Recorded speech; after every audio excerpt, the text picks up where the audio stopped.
یہ بحث ہوتی کہ اگر کوئی آدمی غسل شروع کر چکا ہے، اگر کوئی آدمی غسل شروع کر چکا ہے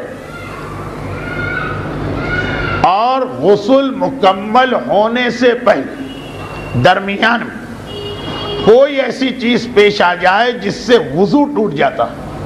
حدث اصغر، دوران غسل وضو توڑنے والی کوئی چیز ہو گئی، مثلا دوران غسل گیس یا ریح خارج ہوئی یا پیشاب کے قطرے نکل آئے غسل کے دوران، جو کراچی جیسے شہر میں جہاں واقعاً گیس کا پرابلم ہے اور سردیوں کے موسم جہاں بہت سے لوگوں خصوصاً معمر لوگوں پیشاب کا مسئلہ درپیش ہو سکتا، تو اب یہ بحث چلتی کہ ہم تو غسل کر رہے ہیں، اگر غسل کے دوران حدث اصغر یعنی وضو توڑنے والی چیز، جن میں یہی دو زیادہ عام ہیں، ایک پیشاب کے قطرے کا نکلنا، ایک ریح کا خارج ہونا، عورتوں کے لیے خون استحاضہ ایک مسئلہ بن سکتا ہے، وہ ایک الگ بحث ہے، اس کو چھوڑ دو، ورنہ عورتوں کے لیے بھی یہ دو مسئلے ہیں، اس کے علاوہ ایک تیسرا مسئلہ آ سکتا ہے، اس پر فی الحال بحث نہیں۔ دوران غسل یہ چیزیں صادر ہو گئی تو یہ غسل کا کیا حکم؟ کیا غسل ختم ہو گیا، ٹوٹ گیا، ضائع ہو گیا، دوبارہ شروع کرو؟ دیکھیے اگر غسل مکمل کر لیا آپ نے اور پھر یہ چیزیں پیش آئی تو کوئی حرج نہیں۔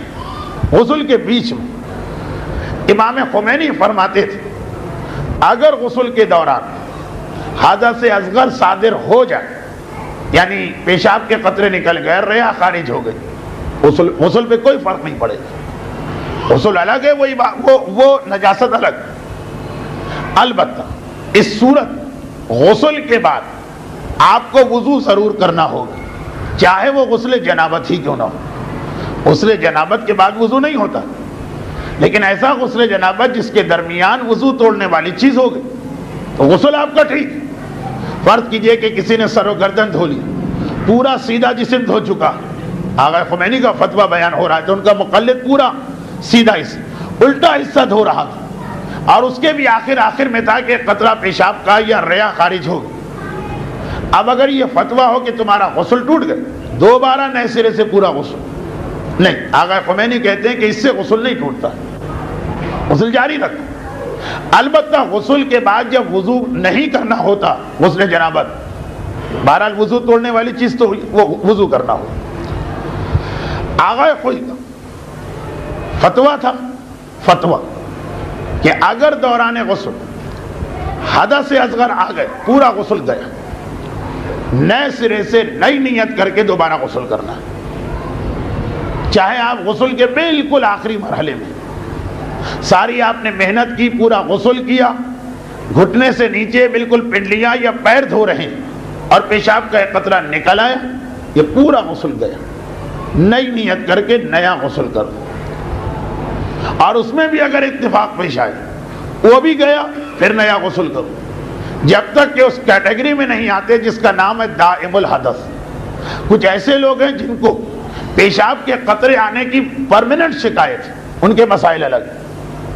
لیکن اگر کسی وجہ سے آج کے دن یہ پرابلم ہو رہا تو بار بار غسل کرنا ہوگا، حتیٰ یہ کہ اگر اس میں وقت نماز تنگ ہو گئے تب بھی یہ اجازت نہیں کہ یہ غسل سے کام چلا لے، نہیں، تیمم کر کے نماز پڑھو پھر غسل خانے میں آ جاؤ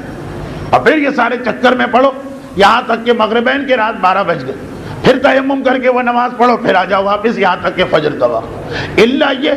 کہ تمہیں یہ یقین ہو جائے کہ اب میں وہ بیمار ہو گیا ہوں جو پیشاب پہ کنٹرول نہیں کر سکتا، اس کے مسئلے الگ۔ خلاصہ یہ آقائے خوئی کے نزدیک غسل کے بیچ